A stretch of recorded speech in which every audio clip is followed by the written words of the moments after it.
I love to sleep. It requires minimum effort and you get to escape the stress and woes of reality. But sometimes I really dislike the need for it. Sometimes I just want to be up for 48 hours straight without having my soul leave my body in order to search for a more responsible vessel.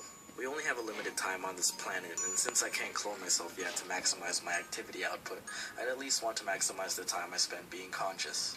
Do you realize how many animes and video games I could finish much quicker if I didn't have to sleep? Because honestly, they're making them at a much faster rate than I can finish them. Anime and video games, Dom? How about them animations? Okay, I did subscribe for bi-weekly videos. I demand you stop being a lazy ass and upload daily animations. I have rights, okay? Sometimes I wish we were like smartphones where we just need to plug ourselves in to recharge, but not have to power down to do so. Okay, people have told me that it's bad to use your phone while charging, while other sources say otherwise. Internet, can you confirm? Hit me with some science. Sleeping positions is another thing. I've always slept on my stomach for the majority of my life because that's just the most comfortable position for me and helps me KO the quickest. A couple of years ago, I started feeling some spinal pains, and when I went to go see a physician and told him how I slept, he was like, yeah, don't do that. And now I have to be really aware of my spine and how I sleep so I don't end up being perpendicular someday. But sometimes I just don't give a damn and will sleep in my favorite position anyway, the victory pose. Because I like to sleep like a winner and remind myself how good we have it up here in Canada while our neighbor has to deal with this clown fiesta. And then you have dreams which most of the time you don't even have control over. Well, I mean, I've tried. We all have. I like to start my dreams by apologizing to Uncle Ben and then continuing to use my superhuman powers irresponsibly with little to no consequences. I've had so many apocalyptic dreams of World Armageddon where monsters and zombie hordes are a daily norm and I'm forced to kill or be killed. And then I'd wake up and it's like... Aw, still boring.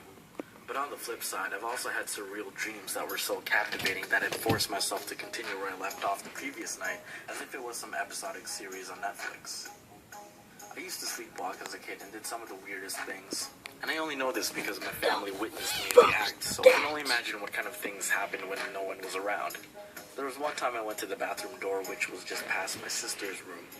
My older sister just happened to be awake and caught me just standing in the hallway. When she got up and asked what I was doing, I just started stroking the doorframe like a genie lamp, continued doing this for a solid minute, and then turned around and went back to bed. Another time when we used to live in a single-story house, I was in the middle of a nap and I needed to go to the bathroom. But instead of waking up and doing so, I slept-walked to the bathroom.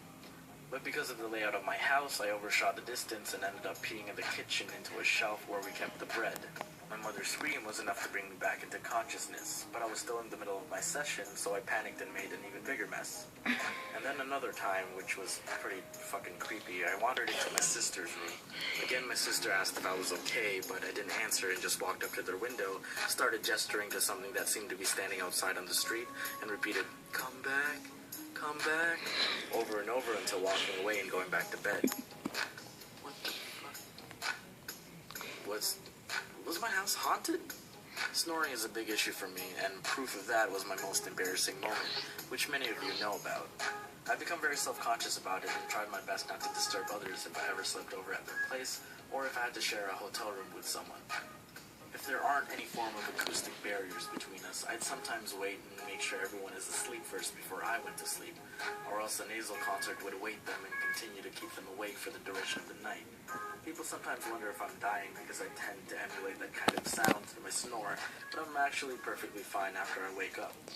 I should probably get it checked though, or maybe I got possessed by a spirit from my old house, and it hinders my life by messing up my breathing and transforming me into an anthropomorphic vuvuzela. It's like being an annoying superhero. Animator by day, vuvuzela by night. It's Domics, and he's here to interrupt your sleep, but also make you concerned for his health and well-being. After going through my architecture program in university, I truly learned the value of sleep, and how much I'd be willing to go to jail for strangling someone for interrupting a 30-minute nap.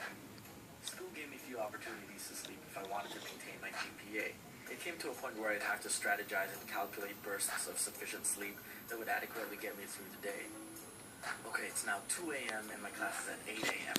It takes me 2 hours to commute to school and no more than 1 hour to eat breakfast, shower, and get dressed, meaning I should wake up at 5 a.m. That gives me 3 hours of sleep, just enough cycles before I go into deep sleep. I should be good.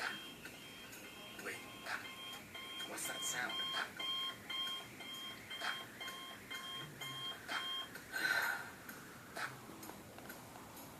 Yo, take notes for me.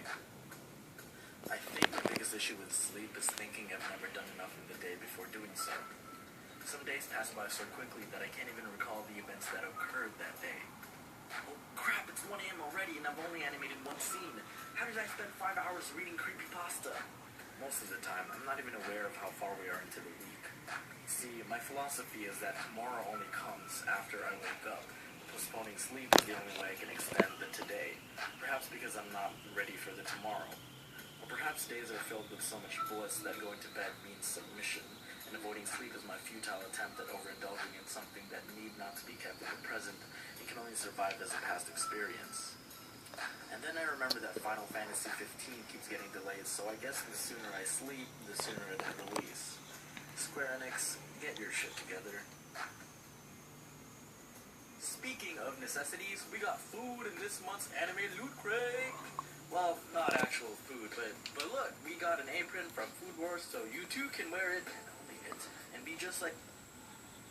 Well, guys, that is all that is currently left in the video. Just sales.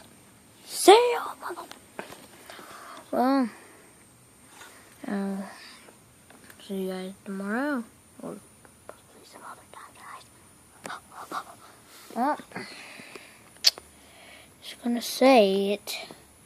Peace out.